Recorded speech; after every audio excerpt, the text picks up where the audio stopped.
Welcome back. વાત શેરડી ઉત્પાદકોની કરીએ।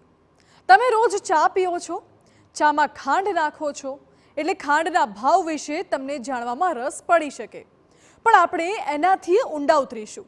હકીકતમાં દક્ષિણ ગુજરાતમાં ખાંડ ઉત્પાદન કરતી શુગર મિલો અને શેરડીના ઉત્પાદન પર ખાંડનો ભાવ નિર્ભર કરે છે।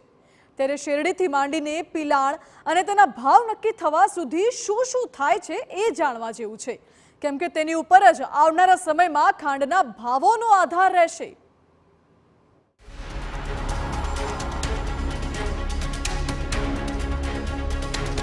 તમારી રોજની ચામાં જે ખાંડ વપરાય છે એ આ રીતે તૈયાર થાય છે।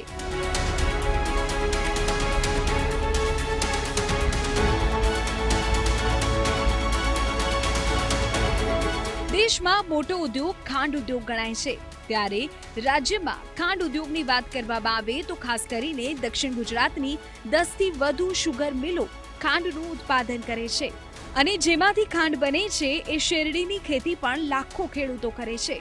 હાલ આ તમામ શુગર મિલોમાં વર્ષ 2023-24નું સાયણ અને ગણદેવી શુગર મિલ છોડીને તમામ શુગર મિલોમાં શેરડીના પિલાણની સિઝન પૂર્ણ થઈ ગઈ છે। આ વખતે શુગર મિલોએ 81 લાખ મેટ્રિક ટન જેટલું શેરડીનું પિલાણ કર્યું છે। જો કે આ વખતે શેરડીના ઉત્પાદનમાં વાતાવરણના બદલાવની અસર જોવા મળી, જેને કારણે શેરડીના પાકનું ઉત્પાદન ઓછું રહ્યું છે, જે ચિંતાનો વિષય બની શકે છે।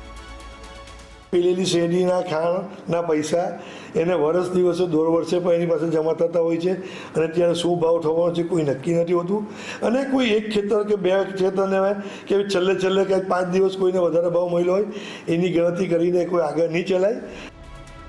દક્ષિણ ગુજરાતમાં તમામ શુગર મિલોએ પોતાની પિલાણ સિઝન તો પૂર્ણ કરી છે, પરંતુ હવે શુગર મિલોના સંચાલકો સામે શેરડીના પોષણક્ષમ ભાવો પાડવાનો પડકાર ઊભો થયો છે। આ વખતે તમામ શુગર મિલોમાં શેરડીની કાપણી સમયસર નહીં રહેતા ત્રસ્ત બનેલા ખેડૂતોએ ગોળના કોલા ચલાવતા લોકોને શેરડી આપી દીધી હતી અને ગોળના કોલાવાલાઓએ ખેડૂતોને ઊંચા ભાવો આપતા હવે શુગર મિલો સામે વધુ ભાવો પાડવા માટેનો પણ એક પડકાર બની રહેવાનો છે।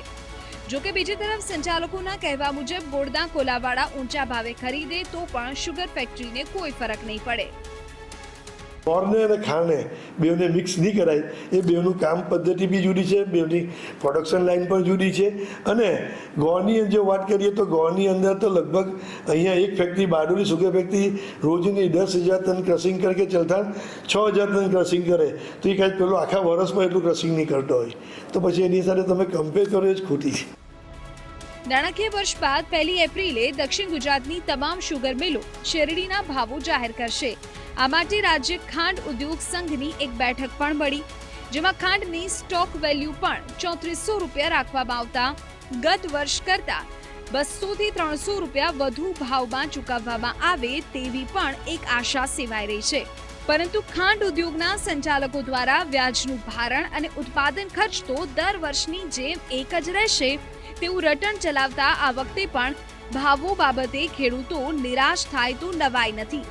જો કે શેરડી પિલાણની વર્તમાન સિઝનની વાત કરીએ તો ઇથેનોલ, પ્રેસમડ, મોલાસીસ સહિતની અન્ય પેદાશોમાં તમામ શુગર મિલને સારો એવો ફાયદો પણ થયો છે, જેથી શેરડીના ભાવો પણ સારા રહેવાનું એક વાતાવરણ ઊભું થયું છે।